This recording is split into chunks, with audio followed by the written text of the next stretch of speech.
Kalian tahu nggak kalau perpanjang SIM online tuh gampang.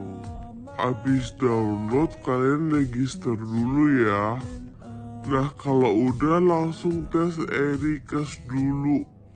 Ini untuk tes kesehatan. Yang ini gratis. Pilihnya Jakarta Pusat aja. Jadi tesnya online. Nah kalau udah selesai lanjut ke tes psikologi. Namanya EPPSI.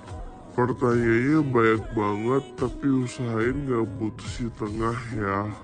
Kalau udah lulus kayak gini tulisannya.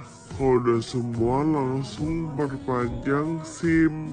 Datanya udah ngelink kok. Nah di sini harus disiapin itu foto background biru. Sisanya tinggal diunggah aja dokumennya. Kalau udah beres akan keluar tagihan seperti ini.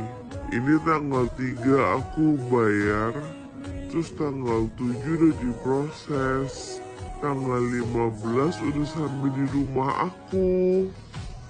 Oh ya, untuk yang baru ini tanggalnya sesuai tanggal proses ya, bukan hari ulang tahun lagi.